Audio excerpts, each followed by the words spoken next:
Bayangkan Anda akan pergi ke acara pesta yang sangat penting dengan pasangan Anda, dan Anda ingin memakai sepatu coklat, tetapi pasangan Anda ingin Anda memakai sepatu hitam. Bagaimana Anda menegosiasikan situasi ini? Banyak orang percaya bahwa win-win solution atau 50-50 adalah solusi terbaik dalam negosiasi. Jika Anda juga berpikir demikian, bisakah Anda memberitahu saya apa yang sama-sama menguntungkan dalam contoh ini? Apakah Anda akan memakai satu sepatu coklat dan satu sepatu hitam? Kedengarannya konyol bukan? Begitulah menurut Chris Voss. Dia tidak percaya pada win-win solution. Chris Voss adalah seorang negosiator sandera yang bekerja pada FBI. Ia telah menangani banyak kasus penculikan, perampokan bank, dan teroris ekstrim. Ia telah bekerja lebih dari 20 tahun, pengalaman sebagai seorang negosiator kemudian ia tuliskan dalam sebuah buku yang berjudul Never Split the Difference. Buku yang menjadi bestseller, karena banyak dijadikan referensi bagi banyak orang yang ingin jago dalam bidang negosiasi. Dalam buku tersebut, dia membagikan pengetahuan tentang bagaimana menjadi seorang negosiator ulung dalam berbagai situasi, baik untuk urusan bisnis maupun kehidupan pribadi, karena dasar-dasar negosiasi manusia pada dasarnya sama dalam situasi apapun, tanpa memandang usia, jenis kelamin, dan etnis. Negosiasi dengan teroris dan negosiasi dengan seorang pengusaha, didasarkan pada prinsip-prinsip yang sama, seperti yang kita lakukan setiap hari, seperti ketika Anda mencoba menyuruh anak-anak tidur lebih awal, atau ketika Anda meyakinkan seorang teman untuk pergi ke restoran lain. Seluruh hidup kita adalah negosiasi, dan Chris mengatakan bahwa negosiasi bukanlah tentang caramu atau caraku. Negosiasi adalah tentang menemukan cara ketiga yang membuat kedua belah pihak bahagia. Misalnya saja dua anak Anda berebut coklat dan mereka tidak dapat membaginya, tidak peduli bagaimana Anda membagi coklatnya, mereka berdua tidak bahagia, dan berpikir bahwa pihak lain mendapatkan lebih banyak. Solusi cara ketiga dalam situasi ini adalah, meminta satu anak untuk membagi coklat secara merata, dan anak lainnya memilih terlebih dahulu. Dalam video ini, saya akan berbagi dengan Anda 5 pelajaran yang bisa kita ambil dari buku ini, yang akan membantu Anda menjadi negosiator yang lebih baik.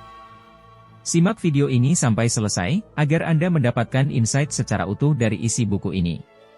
Pelajaran pertama. Pahami terlebih dahulu setiap hal dalam negosiasi, dimulai dengan hukum yang berlaku secara universal, bahwa orang ingin dipahami dan diterima. Mendengarkan adalah hal termudah dan paling efektif yang dapat kita lakukan untuk mencapainya. Dengan mendengarkan secara intens, Anda menunjukkan empati dan ada keinginan tulus untuk memahami apa yang dialami pihak lain. Kedengarannya mudah, tetapi Anda tidak dapat membayangkan berapa banyak orang yang gagal mendengarkan. Ketika pihak lain mulai berbicara, alih-alih mendengarkan, mereka memikirkan apa yang akan mereka katakan. Dan ketika pihak lain berhenti berbicara, mereka pun bahkan tidak mendengarkan sepatah kata pun yang saya ucapkan. Saya yakin, Anda pernah mengalami ini. Terkadang Anda berbicara dengan seseorang, dan Anda merasa seperti sedang berbicara tentang topik yang berbeda. Orang biasanya berteriak dalam negosiasi, karena merasa belum didengar.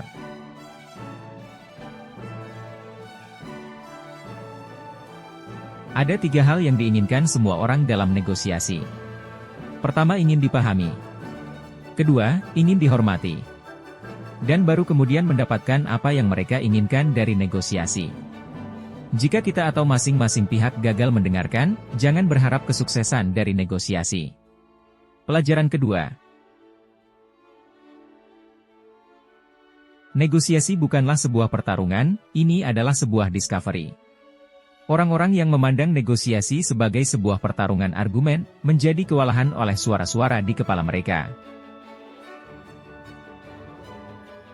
Namun kenyataannya adalah, negosiasi bukanlah sebuah pertarungan, melainkan sebuah tindakan dari discovery. Tujuannya adalah untuk mengungkap apa yang diinginkan pihak lain, apakah itu uang, waktu, respek dan lain-lain. Untuk melakukan itu, penulis merekomendasikan beberapa taktik. Yang pertama adalah dengan tersenyum. Ketika Anda tersenyum pada seseorang, itu seperti menjangkau otak mereka dan menyalakan lampu positif. Kita 31% lebih pintar ketika kita dalam keadaan pikiran positif. Sebaliknya jika kita dalam keadaan pikiran negatif, itu membuat otak kita 31% lebih bodoh. Taktik kedua adalah mirroring. Mirroring adalah hanya dengan mengulangi 3 kata terakhir atau kata paling kritis dari apa yang diucapkan oleh lawan. Misalnya lawan Anda memiliki ekspektasi yang sangat tinggi dan ingin lebih banyak uang. Anda ingin lebih banyak uang? Mirroring terasa sangat aneh pada awalnya, tetapi jika Anda berlatih, itu akan menjadi seperti magic mirroring. Membuat pihak lain mengeluarkan informasi, itu jauh lebih kuat daripada mengatakan apa yang dilakukannya. Mirroring membuat percakapan berjalan lancar dan membuat lawan mengungkapkan lebih banyak informasi. Setelah Anda melakukan mirror, tetap diam setidaknya selama 4 detik dan biarkan mirroring melakukan pelajaran ajaib. Berikut adalah contoh penggunaan teknik mirroring dalam sebuah percakapan. Ketika lawan bicara, saya merasa frustrasi karena proyek ini sudah terlambat. Anda menggunakan teknik mirroring dengan mengatakan, Anda merasa frustrasi karena proyek ini sudah terlambat. Dalam contoh di atas, Anda mencerminkan perasaan lawan bicara Anda, dengan mengulang kata-kata yang mereka gunakan. Ini membantu lawan bicara merasa didengar dan memvalidasi perasaan mereka. Selain itu, teknik mirroring juga dapat membantu Anda mendapatkan lebih banyak informasi tentang perspektif dan kebutuhan mereka. Anda juga dapat menggunakan mirroring untuk mencerminkan kata-kata atau kalimat yang lebih kompleks, misalnya. Ketika lawan bicara berkata, saya khawatir bahwa kami mungkin tidak akan memenuhi tenggat waktu proyek ini, dan itu bisa berdampak buruk pada reputasi perusahaan. Anda jawab menggunakan teknik mirroring dengan berkata, Anda khawatir bahwa tidak memenuhi tenggat waktu, proyek ini dapat berdampak buruk pada reputasi perusahaan. Dalam kedua contoh tersebut, Anda tidak hanya mencerminkan perasaan, tetapi juga mencerminkan pemikiran yang lebih mendalam dari lawan bicara Anda. Ini dapat membantu Anda membangun hubungan yang lebih baik dengan lawan bicara Anda, dan memahami lebih baik apa yang mereka prioritaskan dalam negosiasi tersebut. Dengan menggunakan teknik mirroring, Anda dapat menciptakan suasana yang lebih positif dalam percakapan, dan meningkatkan kemungkinan mencapai kesepakatan yang lebih menguntungkan bagi kedua belah pihak. Pelajaran ketiga. Empati taktis. Empati taktis adalah memahami perasaan dan pola pikir orang lain, dan mendengarkan apa yang ada di balik perasaan itu, terutama berfokus pada mengidentifikasi hambatan emosional yang menghalangi kesepakatan. Setelah Anda memilikinya, mengidentifikasi emosi, lalu memberinya label. Pelabelan berarti Anda merangkum apa yang baru saja dikatakan oleh lawan bicara Anda, dan mengembalikan kepadanya. Label selalu diawali dengan, sepertinya atau kedengarannya. Seperti misalnya, Anda melihat lawan bicara Anda berbicara dengan penuh semangat tentang murid-muridnya. Untuk memberi label, Anda cukup mengatakan, sepertinya Anda sangat peduli dengan siswa Anda. Lalu diam saja dan biarkan label melakukan keajaibannya. Pelabelan efektif karena 2 alasan. Pertama, ini membantu Anda memastikan bahwa Anda telah mengidentifikasi emosi yang tepat.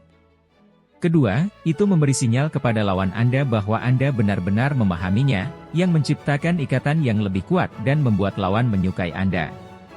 Jika seseorang menyukai Anda, 6 kali lebih mungkin ia akan sepakat. Empati menyatukan 2 otak. Saat Anda merasakan empati dan melihat bahwa ada sesuatu yang membuat kamu bekerja sama denganku, maka kekuatan otakmu dan kekuatan otakku bersatu untuk menyelesaikan masalah tersebut. Metode empati taktis lainnya adalah menyebarkan negatif dengan label. Ini sangat efektif, jika Anda tahu bahwa lawan Anda sedang marah dan memiliki perasaan buruk terhadap Anda sebelum Anda pergi ke sana. Duduklah dalam rapat dan pikirkan semua hal negatif yang mungkin diucapkan lawan terhadap Anda selama rapat atau negosiasi. Setelah Anda mengidentifikasi semua perasaan negatif tersebut, maka beri label pada perasaan tersebut. Misalnya, katakanlah Anda tahu bahwa klien Anda sangat tidak senang, karena perusahaan Anda melanggar batas waktu, dan tidak memenuhi apa yang dijanjikan. Berdasarkan data ini, Anda tahu bahwa klien Anda menganggap Anda tidak dapat diandalkan dan tidak dapat menepati janji. Jadi segera setelah Anda memulai rapat, Anda dapat meredakan hal negatif dengan mengatakan kami salah, karena kami tidak mampu menepati janji kami dan memenuhi apa yang telah disepakati. Dan oleh karena itu, Anda bahkan mungkin mempertimbangkan untuk tidak berbisnis dengan kami lagi. Dan Anda memang benar berpikir seperti itu, saat Anda mengatakan hal tersebut kepada lawan Anda. Lawan akan berpikir, ya dia berpikir seperti saya. Saya agak menyukainya. Jika Anda tidak meredakan hal negatif, lawan Anda akan menghabiskan waktu berjam-jam untuk menjelaskan betapa buruk perasaannya, tetapi sekarang setelah Anda meredakan semua hal negatif, lawan Anda akan lebih fokus pada solusi daripada mengeluh. Emosi negatif dan rasa takut kehilangan mempengaruhi otak kita 3 kali lebih kuat daripada emosi positif. Jadi bantulah lawan Anda untuk menghilangkan perasaan negatif tersebut, maka Anda akan mendapatkan hasil yang jauh lebih baik. Pelajaran keempat, mulailah dengan tidak memaksakan diri, karena jawabannya tidak membuat Anda lebih dekat menuju kemenangan. Bertentangan dengan kepercayaan umum, kata tidak adalah awal dari negosiasi, bukan akhir. Kuasai kata tidak dalam negosiasi. Kita tidak bisa memaksa orang lain untuk setuju. Apabila kita paksakan malah membuat lawan bicara kita menjadi marah. Kata tidak bukanlah akhir dari negosiasi tapi merupakan titik awal untuk mengetahui apa yang mereka inginkan, dan kita bisa mulai negosiasi dari situ. Kata tidak bisa berarti banyak hal. Misalnya, saya belum siap untuk setuju, saya nggak ngerti, atau saya butuh informasi tambahan. Ketika mereka bilang tidak, tanyakan pertanyaan yang solutif. Contohnya seperti, apa sih yang buat kamu nggak setuju? Atau apa yang bisa saya lakukan supaya kau setuju? Dalam bernegosiasi kamu bukan hanya bertujuan untuk meraih kesepakatan, tapi harus memastikan kesepakatan itu dijalankan oleh masing-masing pihak. Negosiasi itu ibarat menaiki tangga, setiap anak tangga yang kamu naiki akan membantu kamu semakin dekat dengan tujuanmu. Sebelum itu terjadi kamu harus bisa membuat dia bilang iya betul.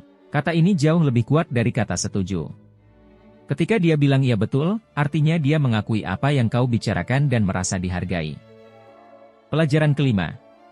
Mencari kesepakatan yang adil. Adil adalah kata yang kuat dalam setiap skenario negosiasi. Tentunya reputasi kamu sebagai negosiator yang adil adalah raport positif untuk mencapai kesepakatan.